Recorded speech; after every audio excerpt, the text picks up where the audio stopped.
Good Wednesday to you, everybody in COM 710. Welcome to week, boom, 6. How's everybody doing? You holding up? All right. You know, winter continues to continue. I don't know what it's like in your part of the country, but it has been freezing and raining and generally cloudy and gloomy. You know, as you can see, not that bright of a day. So to get things started, what do we have here? The Craving Wilderness Cup. Where did I pick this up? I think I picked this up at the Natural History Museum in Denver, Colorado, if I recollect. But enough about me. Let's get to a couple of house cleaning items before we look at the readings and your response of the last week. Your papers.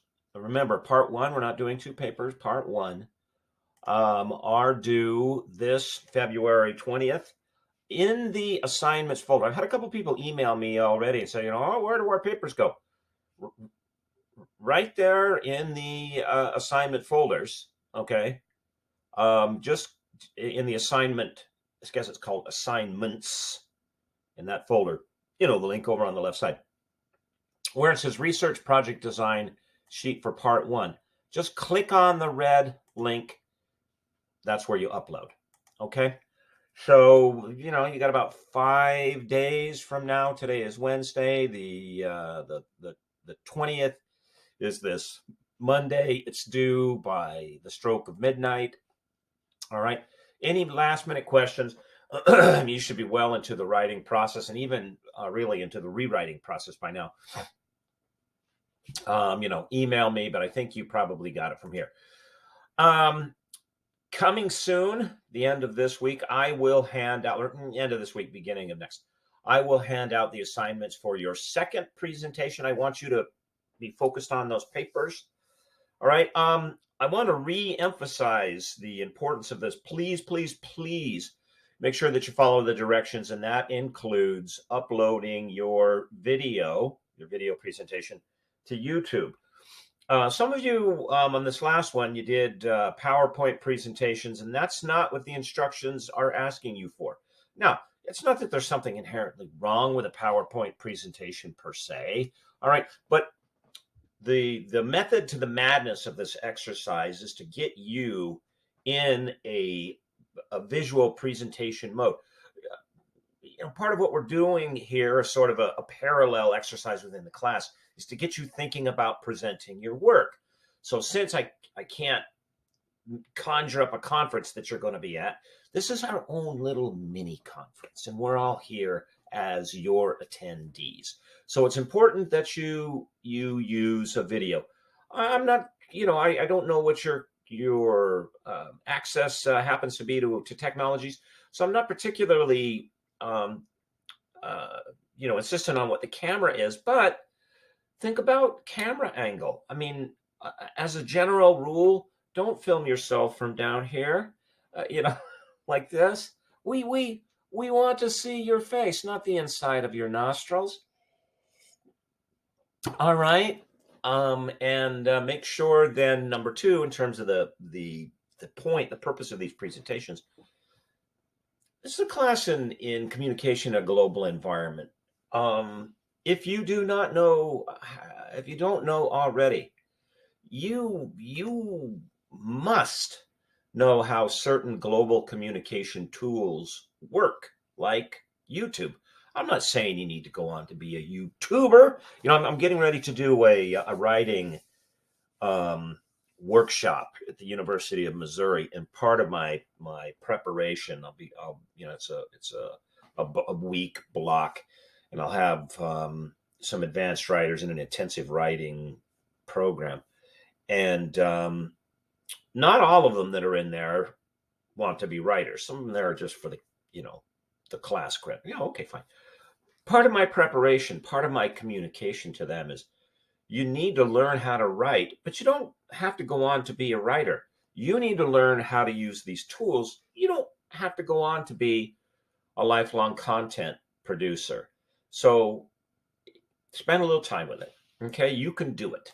All right, you can do it. Okay, let's take a look at the readings from week 5. questions and your responses and see what maybe we could add. Question number one, I gave you the link to the documentary about Edward Bernays that is from the BBC series, The Century of the Self. Long documentary, almost 4 hours, but I hope you found it worth your while by way of information and even inspiration. And I don't mean inspiration as in, hot dang, I'm going to be Edward Bernays, but to get you sort of thinking about some of the major currents that drive communication in the time and place that we're in, because that's what we're about. We're as scholars, in whatever capacity we're working, whether it's in strategic communications and academics, it's our job. In fact, people are looking to us. This is their assumption that we understand why the communication is happening and what does it mean. What's going on? Why do people do that? That's where theory comes in. And okay, so what? All right. So I'm not saying you have to become a Bernays scholar, but look for these large trends. Look for these patterns.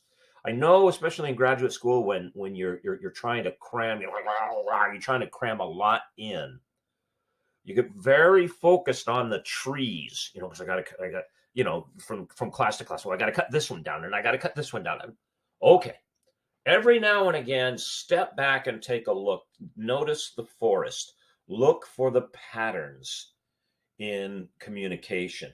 Not only will this, I'm going to argue, this will revitalize you. Okay. This may help you recollect why you got into this business in the first place. But it will make the individual things, the quantitative research, the theory classes, the process of research and writing, it will contextualize them and make them more significant to you. And in raising their significance, it will make it easier for you to move through it. Now, for instance, for those of you that do method, you're in quantitative research, you may not be a quantitative researcher, by temperament. And I'm not saying it's going to make the concepts of the mathematical operations easier, but I will hope, and this is, what you're aiming for, it will make the justification, as the French say, the raison d'être, the reason for why, a little easier. And then make it, maybe you can loosen up the grip on your own throat as you make yourself sit in the chair and go through the exercise. Hold still, you can back off of that just a little and understand why it is that these individual components are important when you lean back and look at the hull. Okay, not hull as in ship, whole. Sorry, that's my Western accent coming through. Okay, so you watched the BBC documentary Century of the Self, and this one was on Edward Bernays. I wanted you to summarize it, and then doing so, answer the following. Who was Edward Bernays, and why, in your opinion, might an historical understanding of Bernays be essential to understanding international public relations? And you could even make this case, understanding the nature of communication studies and strategic communications. Okay, Mimi, let's take a look at what you did. You say briefly summarize. First and foremost, documentary was simultaneously brilliant and informative. Ironically, the documentary falls right in my research topic. I could easily use this one as my sources. Okay, good. But now don't use the documentary as a source.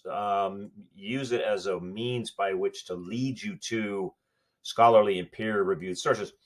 I mean, look, folks, there's a lot of different kinds of writing.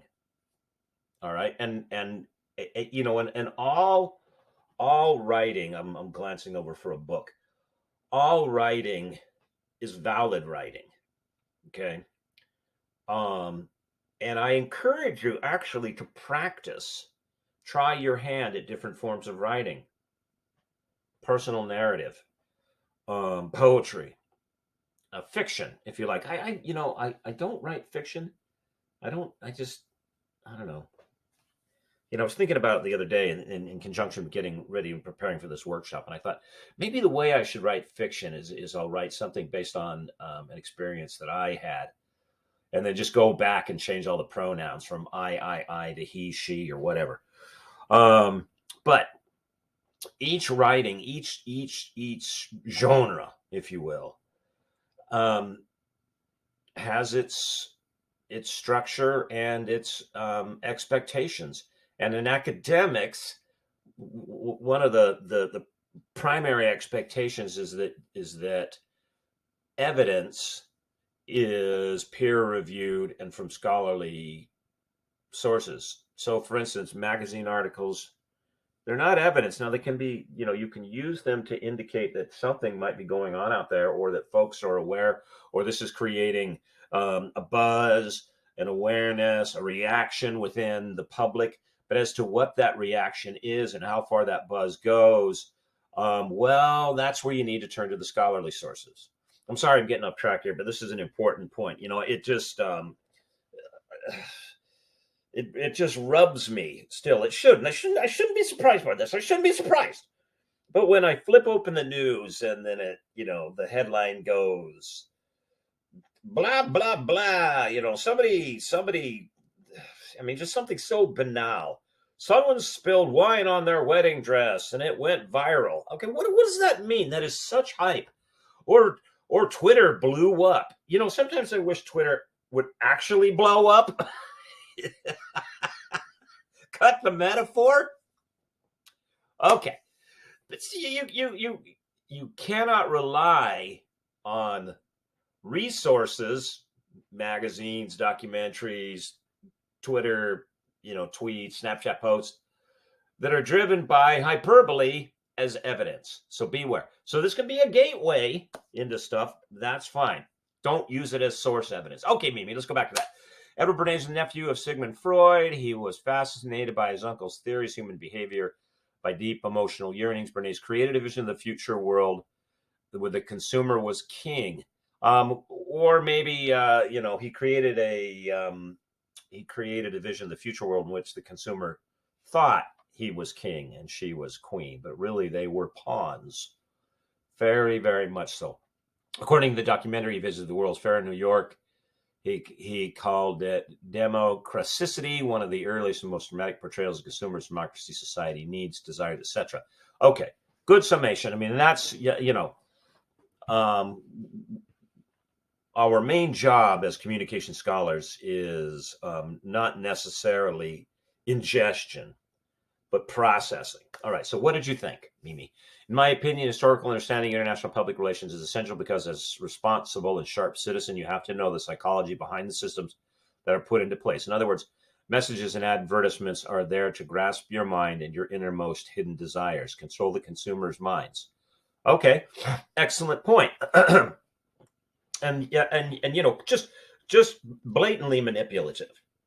I mean, intentionally manipulative, no pretense about it. And if you listen to, his children and grandchildren that just said, he was unpleasant, and he would deride those around him, call them stupid and say that's stupid. Very manipulative, very controlling individual who didn't think much of, people individually or collectively.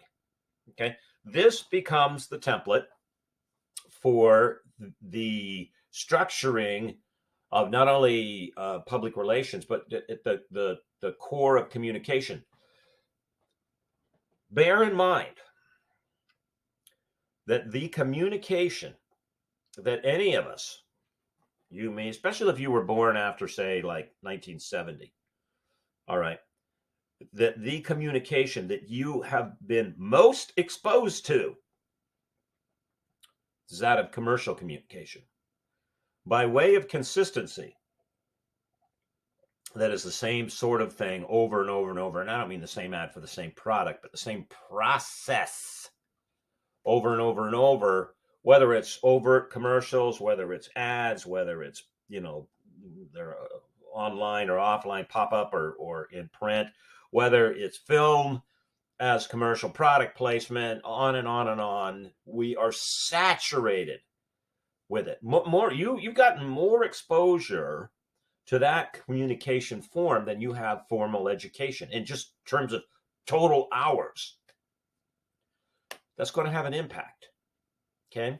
So I would recommend, and I suggest one of the things as communication scholars that we should, I mean, if not be keenly aware of, have a grasp of the how and the what does it mean in communication and the evolution of communication is the transformation of the understanding of need into a feeling of want. That is at the heart of what Bernays was up to is that, I mean, he's not the individual, but he's close to the source, that he used communication to confuse. In fact, now it's past the point of confusion, that the line in people's minds, I would argue, is so blurred there, it's indistinguishable unless you actually sit them down and have a discussion. The line is completely blurred between this is what I need, this is what I want. What they want has become what they need. And I don't mean just in the sense of consumers. I mean in the sense of orientation towards the world.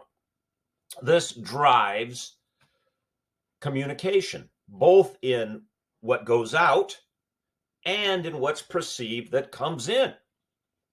There are a couple of books I want to recommend to you. All right, that focus. One focuses. Well, they both focus on the commercial aspect of this. That is, how is it that modality changed the understanding between want and a need, and became, put the one into the other. I mean, and you see this in the slogans. You deserve a break today. Really? Why?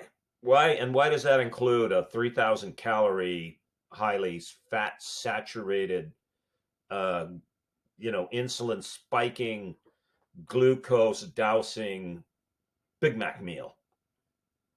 How do those two go together?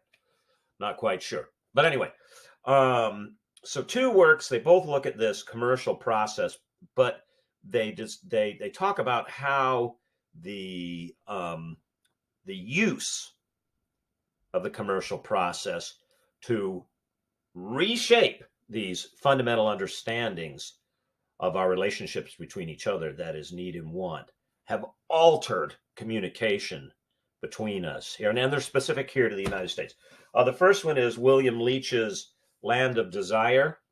All right, this is an excellent book. Let me just hold it up there so you can see it. And I'll put the link to this and, anything else that I discuss in the announcement so you can follow it out. Okay.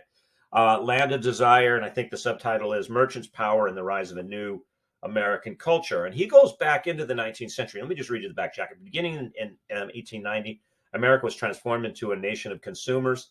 Old values were superseded by the cult of comfort and bodily well-being, with more good this year than last year, more next than this. That presumption that there's this linear progression in which everything must get better as measured by consumer goods has radically altered our politics, our educational system, our economies, our higher educational systems. Okay, our social structure. And Leach, who is just a top-notch writer, does an excellent job. This son was nominated for the National Book Award and has received rave reviews. So it really covers the period of, say, the late 1800s right up to the mid 20th century. Okay, so this is the first book I recommend to you.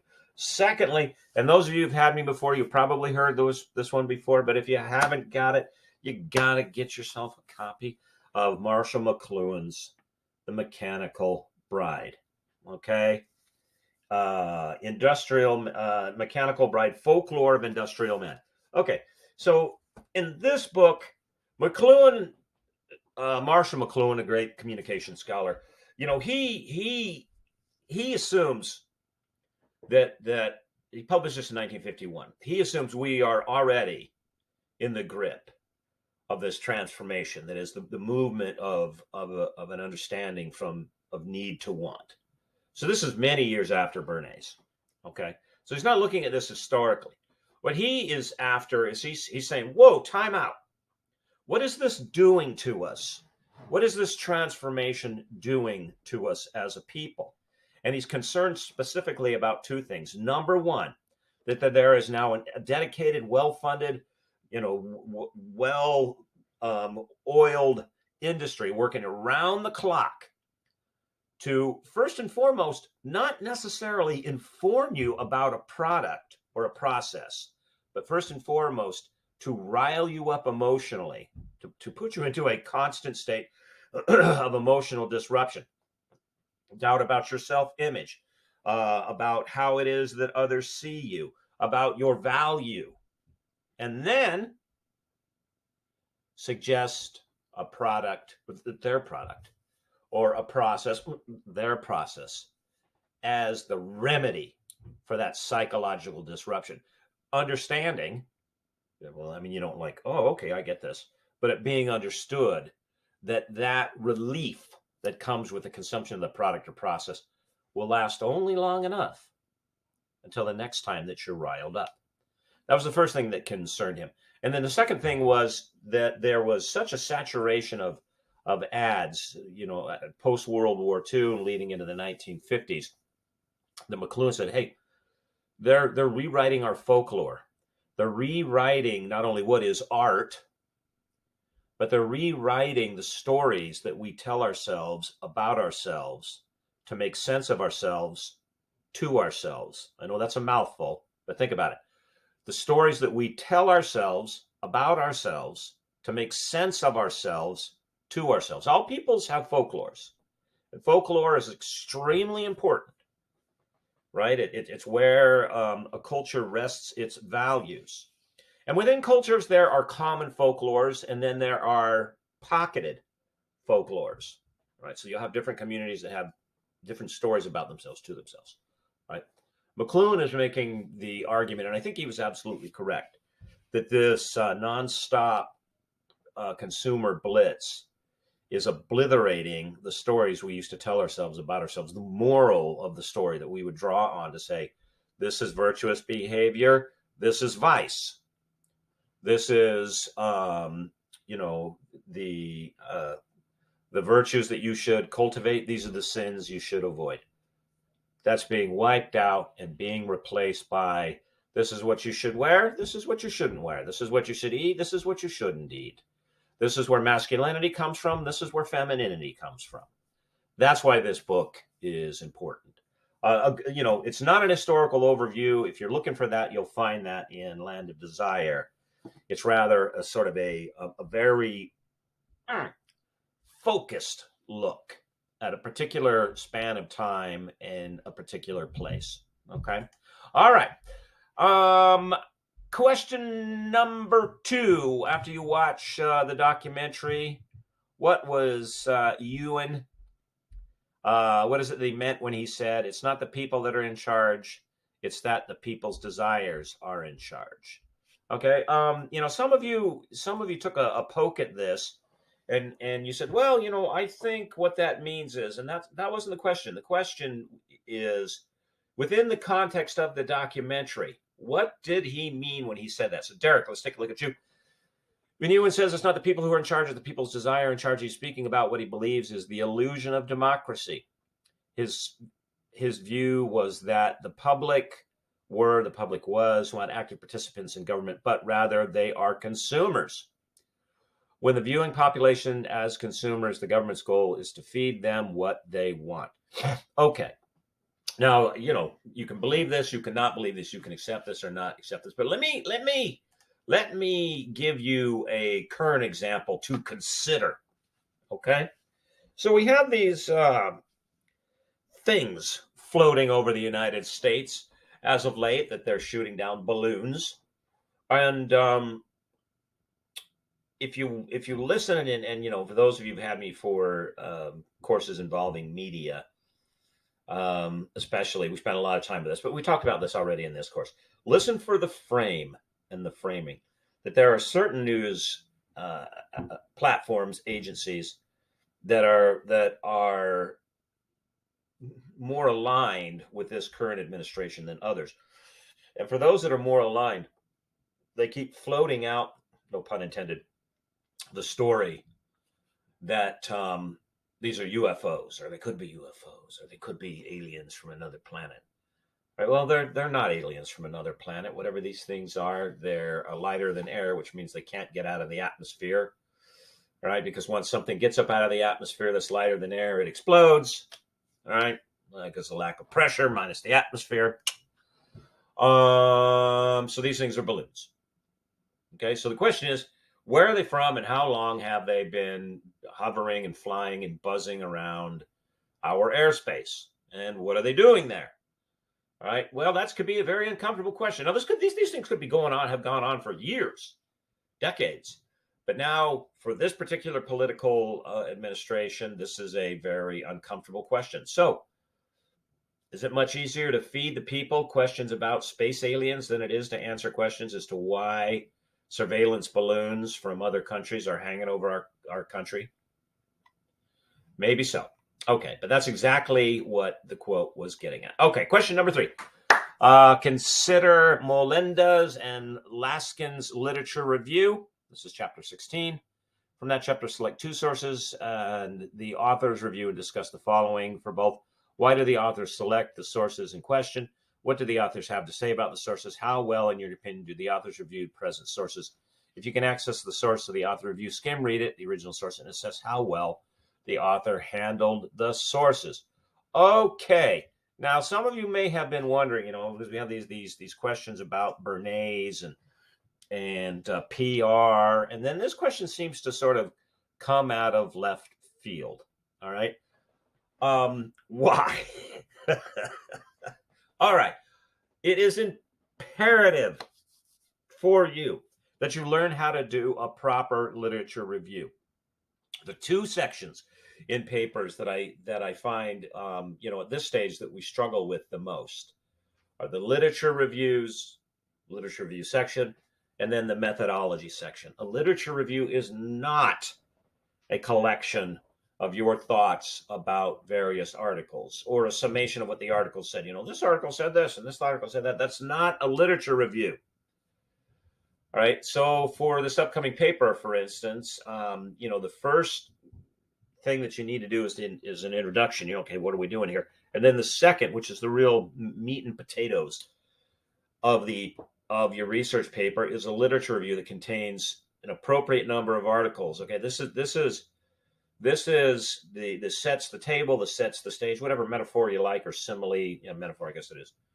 Okay, and I even give you a link to the Purdue OWL so you know the difference. All right, so that's what I was after in doing this. Lauren, what you say?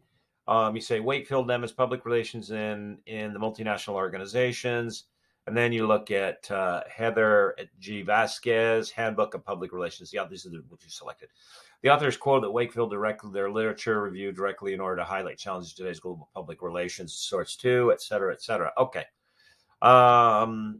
In this second example, the authors were writing in their coordination by socialization. The authors were addressing how socialization can serve, et cetera, et cetera, et cetera. Okay, so the pull quote said that reality of today's worldwide competitive environment demands collaborative information sharing, problem solving, et cetera, et cetera.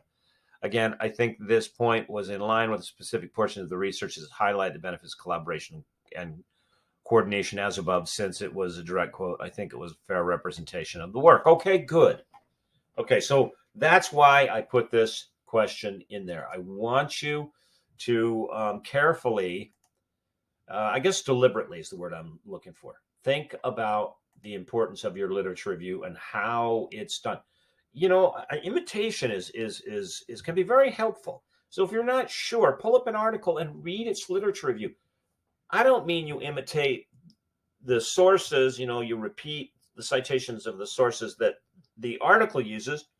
You're looking for form. How is it that the author did it? That's what I'm after. Okay. Number 4, according to Lieber and Higgins, is there an ethical code for international public relations? Why or why not? In your opinion, should there be such a code? Justify your answer. For people that spend a lot of time in strategic communications on a global level, this is a tricky one. Now, I can tell you before I get to your answers, and you have some great answers here, What usually happens, having worked in strategic communications at a global level, I mean, like in other countries, what usually happens is that you just tend to you tend to copy the code, whether it's stated or not, of the country that you're in. And that's just a sort of a default. I'm not saying that's the way to do it. One of the things that I have done a lot of in my work globally is to teach organizations that operate in and from other countries and need to interface with the West, countries in Europe and the United States, teach them about the language, and I don't mean English, but the unspoken aspects of public relations and media and advertising and asking for money and responding that occur in these cultures, because they're not the same. Okay. But let's take a look at what you said here to the answer to the question, Billy. According to the authors, an ethical code of international public relations does exist. However, not all countries agree on the set of definitions and responsibilities. Countries can agree on terms of reporting each other for the violations. Lieber and Higgins, 2012, give an example of Germany as one of the many European countries who don't consider ethics private, opposed to public, and therefore not in the public's interest to report on violations. In terms of ethics, other uses can be agreed upon as cultural norms. Norms hinder and an unaccepted definition to follow. Okay. I wonder if I was looking for something that I'd use an example. I just don't have it here. That's right. Okay. Yeah. I mean, there's, for instance, I worked as a photojournalist for many years in different countries, and there's an ethical code by some professional bodies, but does everybody follow it? No. Are most that work in the business aware of it? No, they're not. So, it's there, but is it followed, and how useful is it? That's the question. Okay, Olivia, let's give you the last word on this. The authors of Golden Text observed that Lieber and Higgins synthesized research on international public relations, ethics, etc. Results indicate no statistical. Okay, so you write, why or why not, in your opinion, should there be the authors of the text synthesized research on international public relations, ethics, examining PR ethics and the United States? Following up on the statement, I've decided to find Lieber's dissertation. Of course you did, Olivia. You do wonderful work, folks. You tend to break your answers into this very predictable form. But I'm telling you, folks, there are a lot of gold nuggets in what she's doing. So here we have the link to the dissertation. Lieber arrives at the following conclusion as is that a Freudian slip? Z expressed EZ when it's expressed EX. In his dissertation, results indicate no statistically significant level of moral development, ethical consideration between sample participants in Australia, New Zealand, and the United States. This finding argues for vocational uniformity and moral ethical reasoning across countries despite geographic, cultural, economic, and ethnic disparities. At the end of the day, and despite various inquiries and organizational attempts to codify ethical behavior, the problem remains of ethical relativism. Correct. In other words, what's ethical in one place may not be considered necessary in another. What's unethical in one place is not considered unethical in another. All right. I mean, I've worked in a number of countries, for example, where what we would call for what it is, bribery, is not only accepted, it's just expected. And that includes in the communication process. If you want to get your message out the door, you better pay. And some of these places, man, they were generations ahead of Google ads. I'll tell you what, you want to get your message to the top, cough it up. So, that is the nature of the landscape. Now, I'm not saying that's the preferred system. I'm just telling you, globally, should there be a code? Okay, you can make an argument for it. How do you implement the code? Much more difficult and a completely different question. Okay, everybody, I think we're about a half an hour and some change, so that's it. Good luck with the rest of your papers. All right. I am praying for you. You know, some of you are going through some difficulties. You've reached out to me, so you know who you are, and you are particularly in my prayers. Okay, hold on. You know, hang in there. God's good grace and God's good time, and things come out in the wash. And that doesn't mean, you know, I was saying that to somebody the other day. I said it'll come out in the wash, and I go, "Whoa, what do you mean? It's just going to be okay just because?" No. What the expression means is like, you know, the wash, scrubby, scrubby. That these are problems that we work at and we work through, and it'll all come out clean. Okay. All right, everybody. Remember that I think about you. I pray about you. Have a great rest of the week. I'll see you on Blackboard. Bye-bye.